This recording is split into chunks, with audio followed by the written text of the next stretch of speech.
It's a detention of $5.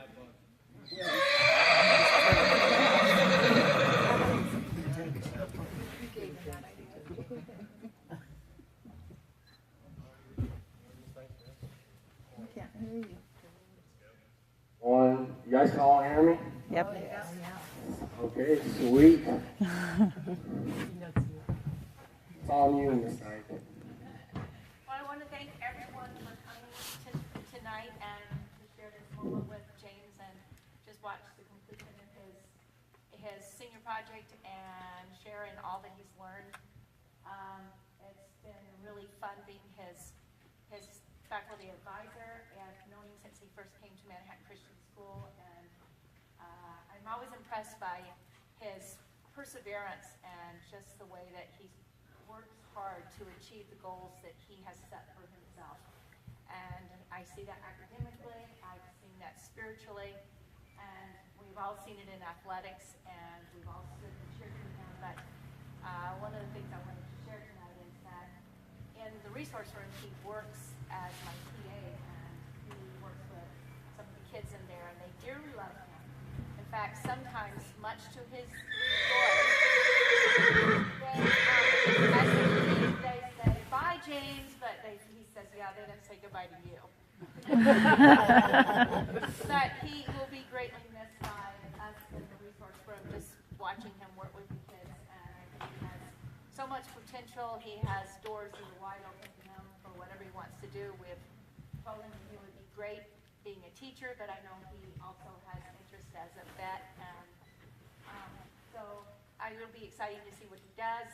I think we're all excited that he'll be at Western next year, and we can still watch him play ball and go to rodeos, but it's just been a real privilege to know him and to see the young man that he's become and see the growth in him as the years have passed. So let's open in prayer, and then his performance, his presentation. All right.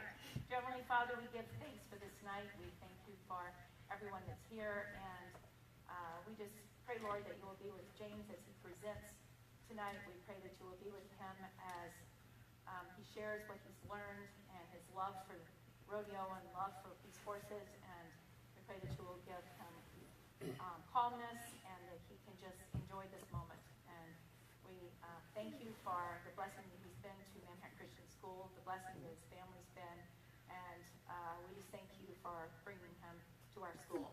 And we pray for this evening in your holy name. Amen.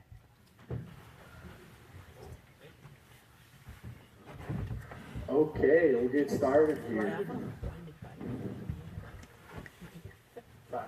Not falling.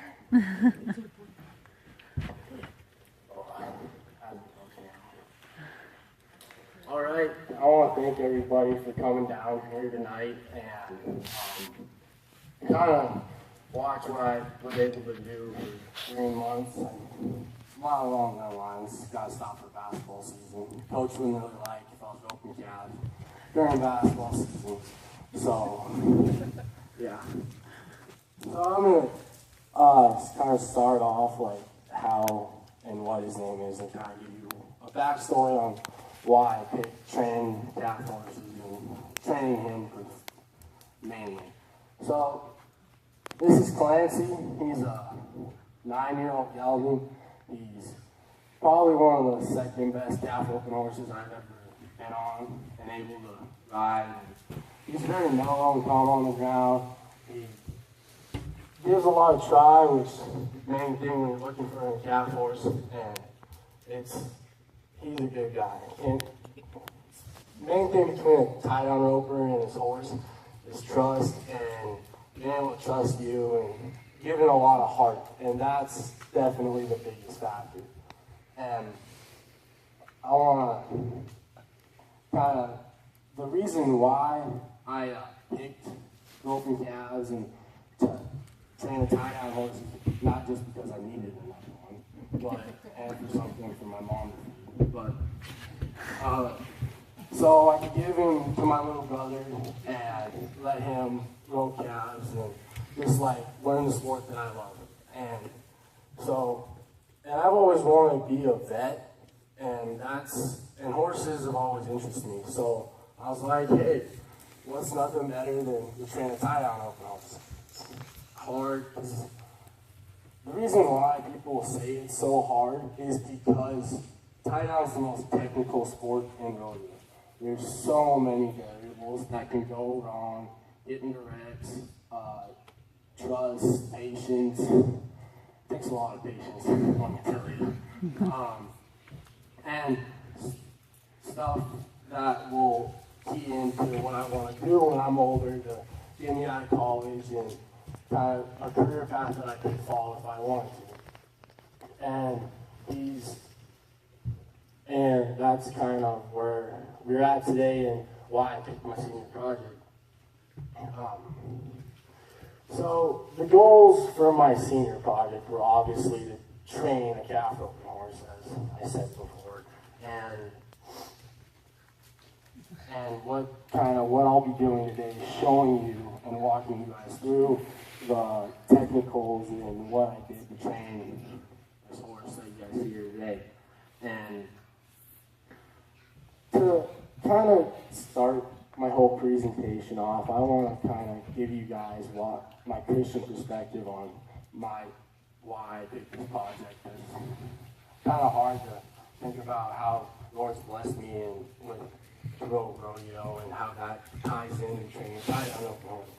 And I think He's blessed me through the fact that I'm able to be gentle, have a lot of trust, have a lot of patience, and to trust in Him and to experience God's creation off the back of a horse.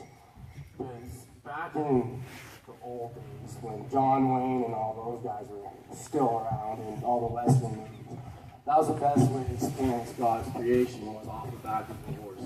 And that's kind of, I'm a cowboy, I thought, hey, that's great, I can kind of tie that in. And the verse I kind of went with my project was Psalm 56:3. When I am afraid, I put my trust in you. And tie down roping is mainly based off of trust. And when you back a horse up in the box and you rope a calf, that he's not going to back into something or get hurt or be scared, and that he won't pretty much get injured or get spooked off. And he's got to have a lot of trust between the rider and the horse.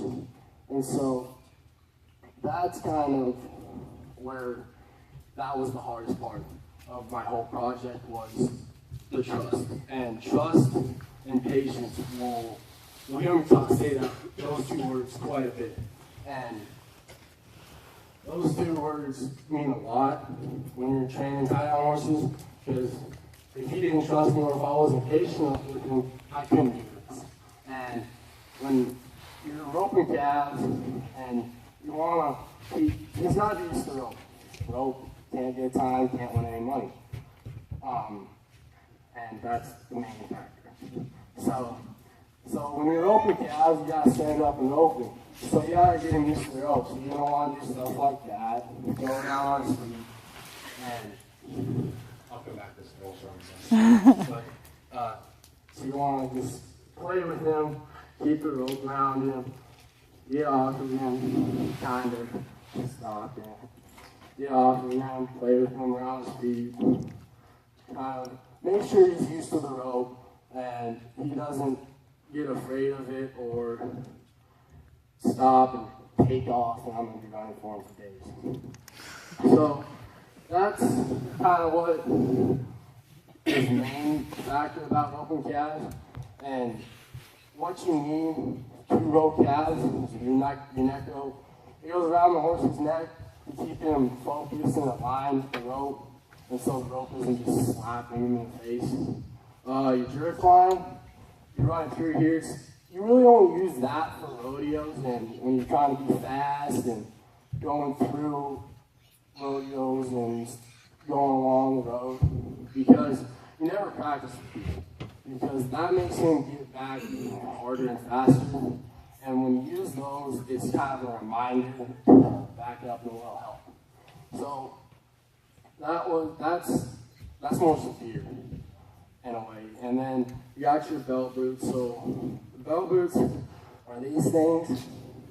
And you put those on so the horse won't, when he overreaches, or if he overreaches, he doesn't cut his whole leg up. Therefore, if he does, you're out with the calf horse, and it's just a mess, let me tell you.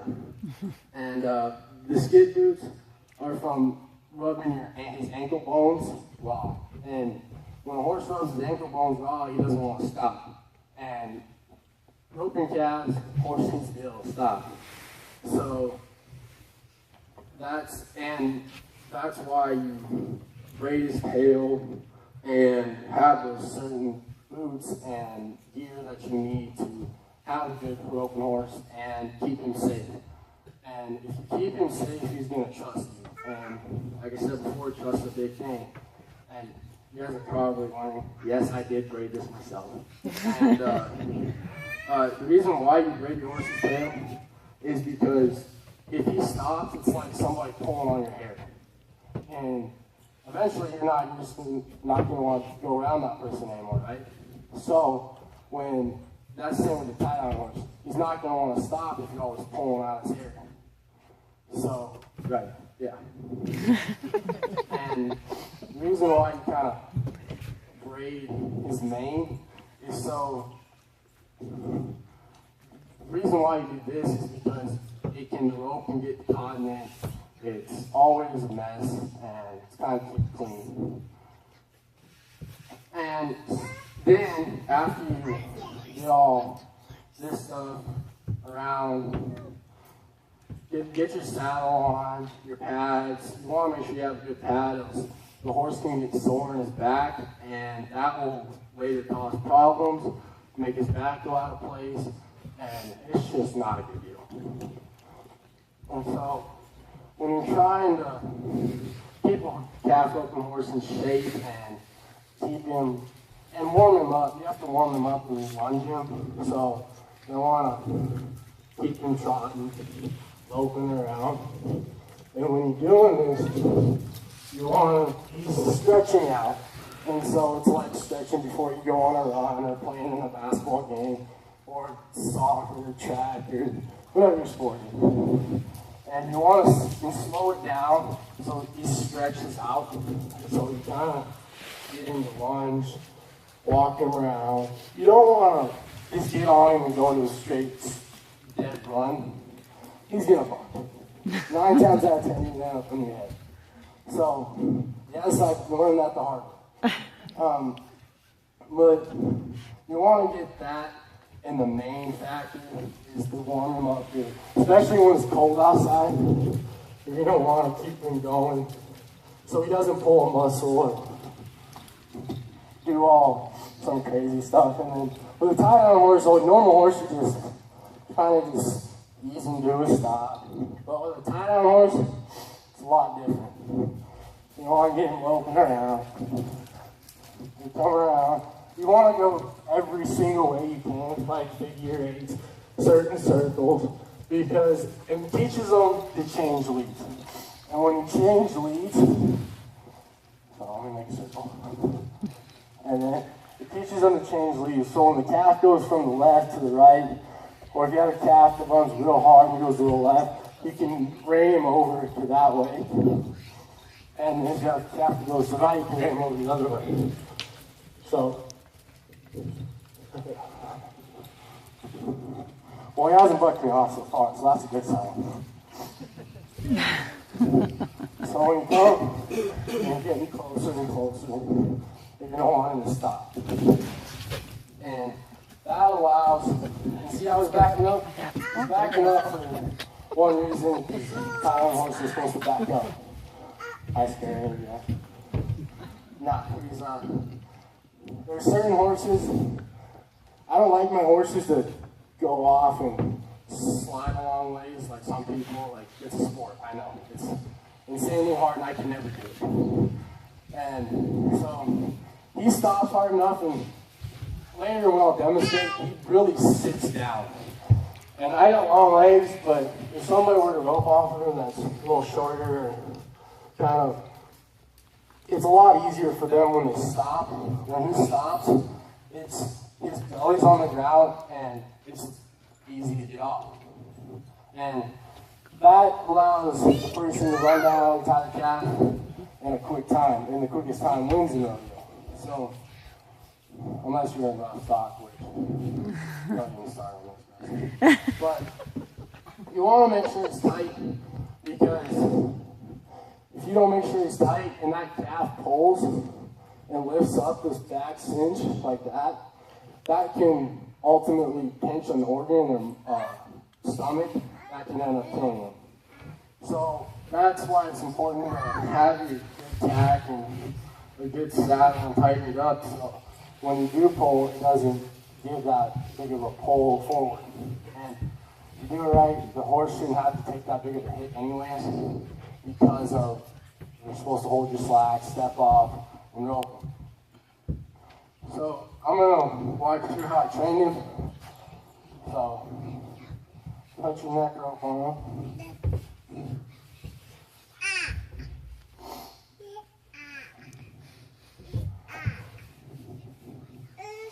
Neck rope on, here you go.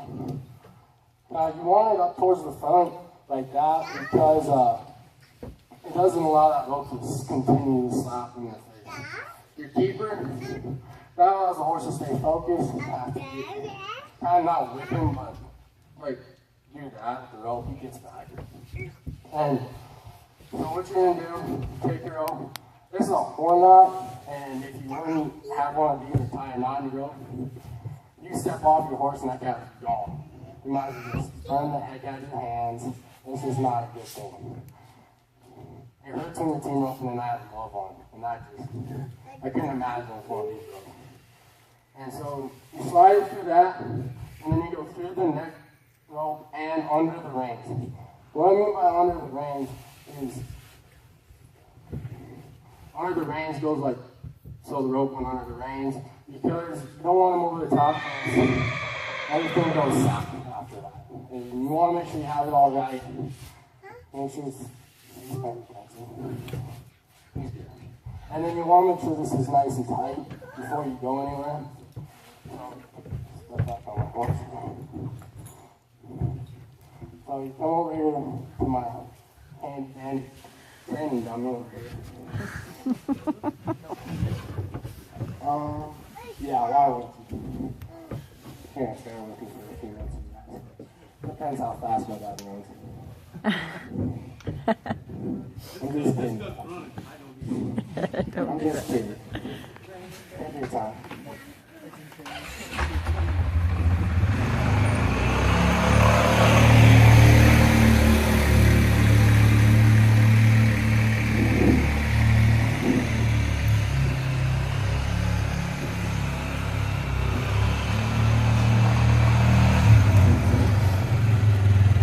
You guys all see that?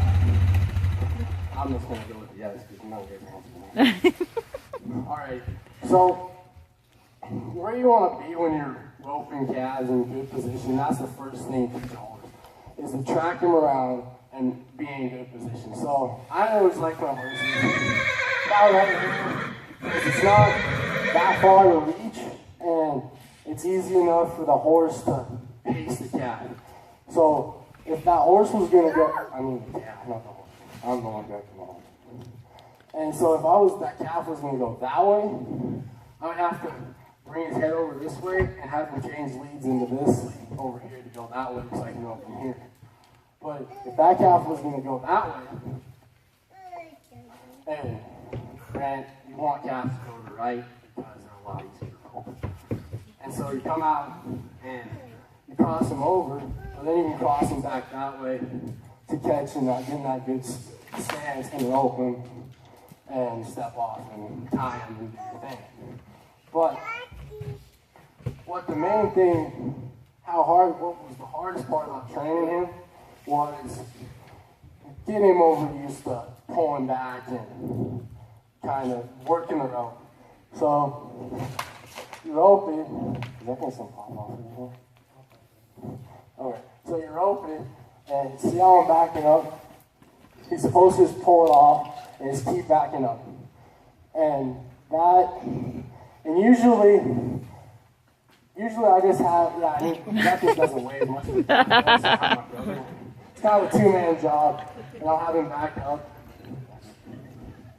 Okay, that's good. And so you want to make sure he can consistently hold this rope tight. If he doesn't, it's, oh heck, it's gonna break quick. And so, what I also do,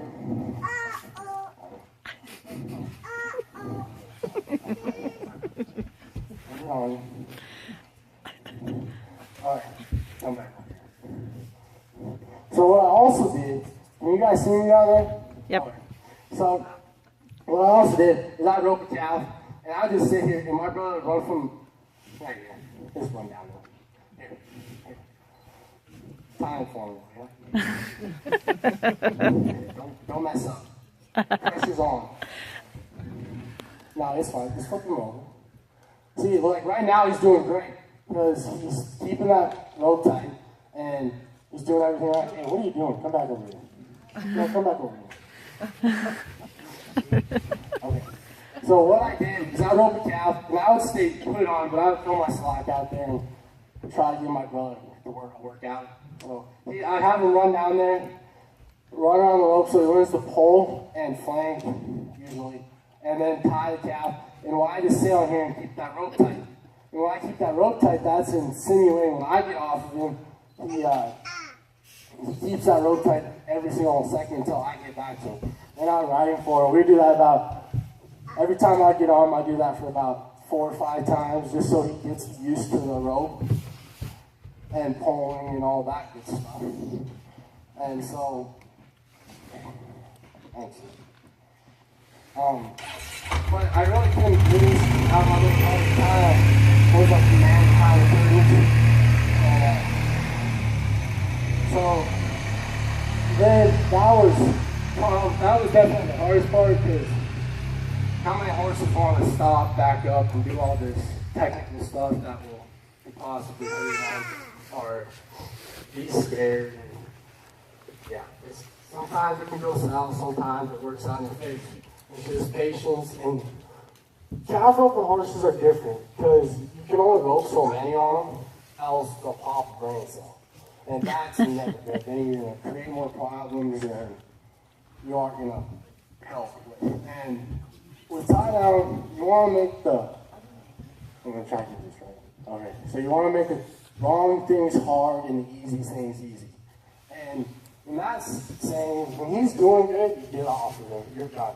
He doesn't need a whole lot more open on him, because that will just end up hurting him, or we'll do something until he does do something wrong, and then we're there for hours and hours and hours, fixing it the next day and the day after that, and it's a mess. And so, after you get all this, you're going to want to come up and track him. This goes slow. I'm going to track him. But what you're going to do is, hopefully you guys still all speak up. So what you're going to do is you're going to come around and you're just going to go around a circle. And track that horse right here. And just keep him there. And have him swinging that rope. And when you're swinging the rope, it just gives him that little, oh, this is man's business. And you do this to free him up. And what I mean by free him up, if you got a horse that's showing you really bad, you want to keep him and just sit here and track him. Make it fun for him again. Because if it's not fun for him again, you're not going to do it. And so, let's say, hey, Dad. Hey, stop. So, you make, not that you go off like that one, so I can keep one rein to the right, rein to the left, going on a figure eight kind of thing. Alright, so you come out of the box, and you want to switch him over, he switches over and over here. And you can open right there, or you get in, you got a calf that's going to go at an angle. That's a hard shot to rope him right there. Right there. That's a hard shot. So you want to make him sure he's over here with his nose at his butt, sit down, so you can make that solid run and then stop him. doing great. Everything is. So, spin in a circle. The reason why you always spin a calf rope a horse in a circle is because it kind of gives him a little blanket that he's done. He's done with the freedom. He can relax. And I think he likes his crowd because he's doing a lot better than he usually does. And so, I mean, here lately, I've been taking him to a few rodeos. He's been doing outstanding. My brother's been roping off of him. I couldn't ask much more from this horse than I already have. And he's definitely one of a kind. Not many horses can pick this up this fast and be that smart. And so that comes along with, that's how surprised I was.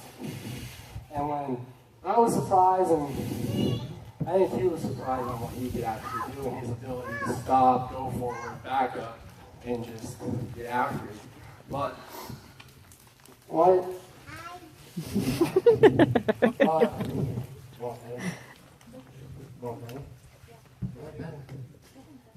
not gonna bite. What?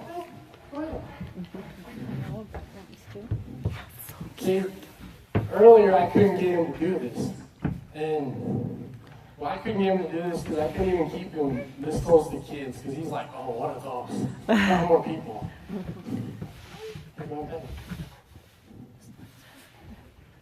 See? Yeah, and he's been a blast to rope on. He's a good long thing.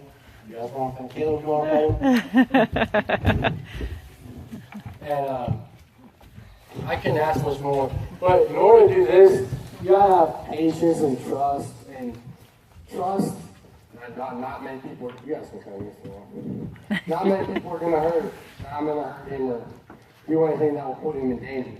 And patience, it's a lot of patience to get him to stay here and stand still and do what he knows how to do. So, I'm going to attempt to rope a few guys. And I'm going to take this off and I'm going to rope some for you guys, show you what he can actually do. So, yeah, look it up. We can't film it.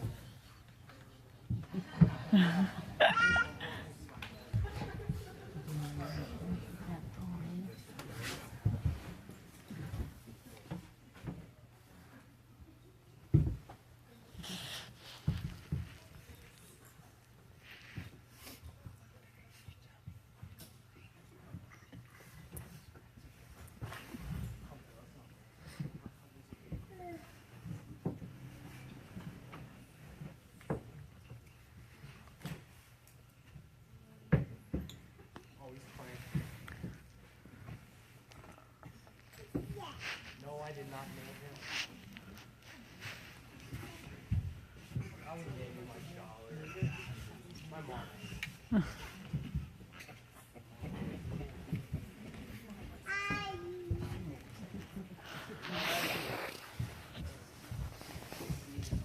I'm only gonna rope a few on. I don't know how many. Hopefully it works, dude.